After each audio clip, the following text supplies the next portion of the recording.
The FUD has played an important role in idiocy, an existence which has been ridiculed and denounced, served misery and annoyance alike, and carries with it gross moral hypocrisy. To understand the FUD is to better understand idiocy. Hey everybody, and welcome to episode 3 of Tales of the FUD. I am Mike B, and today we're going to be going over some more comments that were submitted on the first episode. Just a couple hours after I posted, I got a lot of really cool stories, and yeah, it's been fun to have all this interaction, and everybody's been pretty positive about this, so I'm going to be reading some YouTube user slash my channel viewer comments on this video and kind of giving some commentary. And these are things that they experienced and they chose to comment with it. And I also decided that on this series, I'm going to be briefly defining what a FUD is before we get started, because it'll make a lot more sense to people instead of just, oh, this guy sounds like a dick. There's a specific type of person who is a FUD. And the general agreed upon overall definition is from Urban Dictionary. It kind of makes it easier. And then I picked a couple other pieces from other definitions on Urban Dictionary and put them together along with some more kind of expansive categorization of my own personal opinion. So it's a slang term for a casual gun owner, or somebody that typically owns only guns for hunting or shotgun sports, stuff like that, and also doesn't really care or believe in the true premise of the Second Amendment. These people also generally treat owners slash users of so-called non-sporting firearms like handguns or semi-automatic rifles with unwarranted scorn or contempt. And then from the second definition on Urban Dictionary, I pulled a line which describes where the name comes from. If you don't know who Elmer Fudd is, or was, or is, it's a character on Looney Tunes, and if you don't know who that is, I feel genuinely sorry for you, because your childhood was not as awesome as mine. So, anyway, if you go Google a picture of Elmer Fudd, the character in the show is like most of these people, usually, which is slow, dumb, and happily clueless. I'll add to it a little bit of personal definition and broaden the horizons to include people who don't really know anything about firearms in general, but claim to, usually regurgitating trite myths, which is pretty easy to see for the trained ear and eye. And at the same time, they also support legislation that threatens to ban or restrict guns designed for war, or army guns, or some other stupid shit like that they come up with. And while at the same time, while being against army guns or military style guns for civilian possession or use, they also tout that the 1911 is the best platform, the best pistol ever created and designed, and that you're an idiot, you're a retard if you don't agree, blah, blah, blah, only steal on my hip, that kind of stuff. And it's also usually based on other people's opinions and preference and their brand loyalty, because they're gullible people usually that buy things just for the name, and they're not really any better than anything else. But that's kind of me getting off on a tangent. Generally speaking, these people are clueless, arrogant, judgmental, and usually older, but that is not a requirement.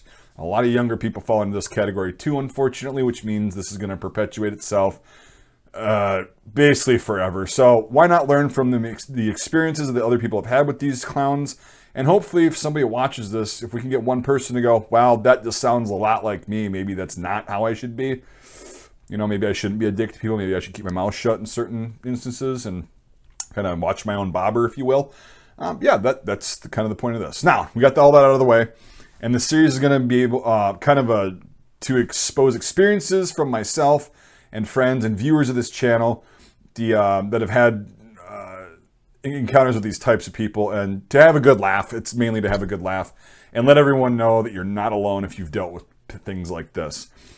So with that, I'll be doing 2 stories. One is pretty short, but it's actually very common that you'll see and you'll hear this thing, because FUD stuff, experiences usually don't have to happen on a range. They happen a lot in gun shops, gun shows, oh my god. And just talking to people in general. Online, there's experiences too. So if you got any experiences like that, it doesn't have to be necessarily related and relevant to being out at an actual range, even though that's where a lot of shit does happen. So Kangaroo, I have these categorized, so I just read EP3 as the username, episode 3. So this is going to be from Kangaroo1207. I ran into an older man at an indoor gun range. He was coming out of the range talking to another guy who was there with him. He said he was shooting an SCCY 9mm. I don't know what that is, but it's familiar. I probably just don't know it as a brand or something. Anyway, I know you guys will be like, oh, it's this in the comments, so thank you for that in advance. 9mm, and since it had a short barrel, it was so inaccurate that he could not even hit the paper with the piece of junk. That's bad enough, but then he said it. Probably because it's not a 45. Oh, and by the way, he was wearing one of those loudly colored Vietnam veteran hats. Yes, exactly. I don't know what the obsession with FUDs and a lot of boomers is with the 45 ACP. It's a cool cartridge. I like it. I enjoy it, and I can see why people would like it. But to treat it like it's this, the end-all, be-all pistol cartridge, and you know, anything that's not a 1911 is just kind of a piece of shit because you don't have good shooting skills. It's just annoying to me. It's when people do that with anything. So, you know, you're talking about. I was talking with Henry from 9-Hole Reviews, right? Briefly about people that. You know, he had a friend that brought out a deer rifle and said there's something wrong with it. It's getting like 8-inch groups at 100 yards. And so Henry was able to get a 1-inch group with 3 shots. And he goes, no, it's not the rifle. A lot of times it is the person's fault. They're doing something wrong and they blame the tool. However, it's not always the case because sometimes the tool is actually the issue. So there's another thing like that. That's a conversation that Henry and I had. And I can make a whole separate video. Maybe I can do a stream with him or something and get kind of talk about that because that is something that irritates me too. But in this case, I think I'd be safe to say and safe to assume, you know, you make an ass out of you and me when you assume that this guy probably couldn't hit shit because he was a little shaky and probably didn't have a really good technique and wasn't used to it and didn't bother to get used to it, didn't ask anybody for help because of course you never do that. And, you know, just is used to doing his thing, which is fine, but until you actually give it your all or you let somebody else that's more proficient shoot it and realize, okay, yeah, it's me. I just am not comfortable with that gun, whatever. Just, good God, just stop. It's so annoying. But anyway, it is what it is. And it's, people are going to do that kind of stuff. But yeah, so, I mean, thank you for sharing, even though it's short, sweet, and to the point. It's more typical than one would think and that one would hope. All right. So the next one is a fellow Scotty sent this in, Bert the Turtle. One of my only experiences with FUDs was at a gun show up in Eau Claire, Wisconsin about 5 years back. Woo, finally somebody from my neck of the woods and not Milwaukee and Madison. This is about one of your favorite myths, Mike. I was walking around the show with a hole burning in my pocket and I was looking for something to buy. Towards the back of the show, I found a table with 2 old FUD/boomers. They had all kinds of great military firearms, but all were at exorbitant prices. However, one gun caught my eye. It was a 1912 Rock Island Arsenal 1903 rifle, Springfield. It's kind of redundant. It's kind of funny that you'd say it's a Rock Island Arsenal 1903 Springfield. It's funny, dude. But anyway, and it was in fantastic shape. The price tag was $600, so I almost couldn't hold back my excitement. However, it did make me think, what's wrong with it being at this price? Well, one of the FUDs told me that it was a low serial number and that it would blow up if I shot it. Sound familiar? So they had it priced for a wall hanger or non-shooting collectible. Well, I knew from watching your videos and others that I didn't need to worry about low serial number Springfields. To be fair, I did say get it checked out by a certified competent gunsmith, all that stuff, but I get what you're saying. We're good, just have to say that. So I wanted to buy it, but before the FUD let me, I had to promise not to shoot it and only hang it on a wall.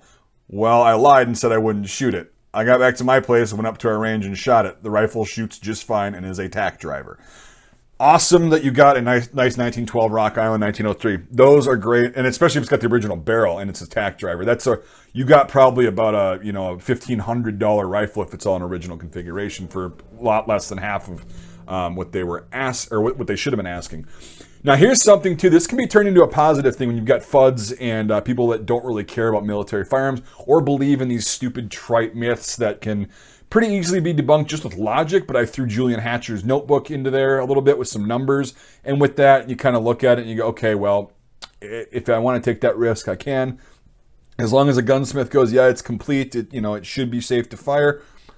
I personally don't have a problem with that. But here's these things. These people are so set in their ways and they'll never change. I mean, you cannot get these people to ever come to the realization that maybe they might have been wrong for 50 years, even though smart people, even if they're doing something wrong for 50 years ago, oh, I understand that. Even though I was doing it wrong, now I'm going to start doing it right. That's another little life lesson for all you youngins. You can be doing something wrong for as many years as you want, and if you get over your own ego and you get over your own, it's a blow to your pride temporarily. If you can move past that and go, okay, I was wrong, big deal, now I know, cool. Getting off on a tangent here, kind of a philosophical, advice-y, preachy tangent. But anyway, the lesson to be learned from this is you can use this kind of shit and these kind of people to your advantage. I've actually gotten deals on guns like that because I did kind of the same thing. I'm like, oh, okay, why, you know, is there something, you know, you don't ever say this, but like you ask this, is there something wrong with it? Why is it so cheap? Oh, because it's been Turked, which I used to have a Turkish M48 Berthier forestry carbine that I got for $100, and then other rifles that were worth less than that at the time were priced higher, and I couldn't figure out why. And then the guys, I said, oh, what's the story on this one? He goes, oh, that's a Berthier, but it's been Turked. And I was like, huh, what do you mean? And he goes, they messed with it and they bent the bolt and whatever, and it's just not worth as much. And I was like, oh, okay, playing dumb. And I definitely knew that it was worth more because I knew what it was, and just stay calm. So you can actually get good deals on surplus in general because a lot of FUDs don't like surplus guns. A family member dies, they have an estate to clear out, they'll sell this shit for pretty cheap unless they're savvy and they go on the internet and bother to go, what is this and how much is it worth? But generally they don't do that. So this is a very good lesson, and it's a positive lesson. It's not just a negative thing. Bert the Turtle got a hell of a deal. Again, if it's all original, he's got the straight bolt handle, matching barrel and everything. Even if it's got no bluing, no finish left on it, that is worth, it's about a $1,500 rifle and climbing. Because original 1903s are getting really hard to find. And $600, damn, that's a good deal.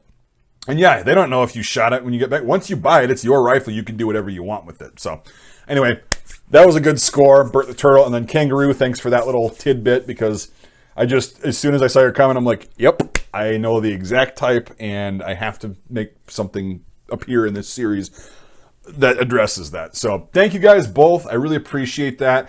If you want to have your story featured on the series, you can feel free to post a comment, or you can message me on my Facebook channel page, Mike B. You'll know it's me by the profile picture, and share your story. Now, please try not to like make shit up just to try and be edgy or funny. We're going for actual stories here that happened that you can learn a lesson from and still have a decent laugh at and go, oh, yeah, okay. So, I mean, yeah, I get that some of you want to try to be funny, but it's better actually if you just tell a story how it happened like this, and then we can kind of dissect it and whatever, and it's a lot more relatable. So, I mean, you know what I'm saying. Anyway, so yeah, you can do that, and I appreciate you guys that have been sending me the comments already. It's only been a couple hours since the first video is up, and it's been blowing up with stories, so I'm trying to get ahead of the game before I miss some good ones. So anyway, thank you guys, and I also want to thank the sponsors of this video, my Patreon supporters and channel members. You too can become a sponsor of the channel if you so choose through Patreon or becoming a channel member. This helps out. It helps me be able to do videos and content that I otherwise wouldn't be able to afford just funding out of pocket, like ballistic tests on very rare, very expensive helmets like we did this year with Devin K. Thank you, Patreon guys, for that. That was really cool. Ammo has definitely not gotten cheaper, so that's fun for shooting videos. Also, like historical videos, if you like that kind of stuff, I was able to get most of a World War I reproduction French uniform, a correct one, together and be able to teach a little bit of history on that, kind of go over why they wore blue and stuff. Just little things like that, but they end up costing a lot of money, but Patreon really helps kind of offset those costs and allows me to expand the content and all that stuff. So you get it. And $5 a month or more on either method of support gets you into my Discord server, which is a really fun time. I'm on there pretty much daily, and unless something's going on or I'm out of town for something, but I'm on there most of the time, and it's pretty interactive. It's funny, and you know, there's some shit posting that goes on there. It's pretty fun, and then a lot of knowledge that gets thrown around. We got a lot of different channels with a lot of different specialties and helmets and gear and all that stuff. So it's pretty fun. It's good incentive. If you want to support the channel but you can't do it financially, I totally understand that. I get that 100%. But if you still want to support me, you can do the usual things like other channels ask, and that you know probably how to do already. Giving this video a thumbs up. Hitting the subscribe button with the notification bell, if that even does anything, but make sure you're subscribed if you're not already. Throw a comment in with what you thought of the video. That also helps too. And then sharing this video helps out a lot too. If you know somebody that would probably have a good time watching this, probably get something out of it, or maybe falls into this category, you know, the kind of, you know, well, it's probably because it's not a 45, and you just kind of want to say, just throwing this out there. Yeah, sharing the video really helps support me as well. And then if you're in the third category and you're just kind of like, nah, well, you've already supported me by watching this video, so I really appreciate each and every one of you who have watched this video and all my other videos and into the future. You guys are awesome, so thank you so much, and we'll see you on the next episode of Tales of the FUD.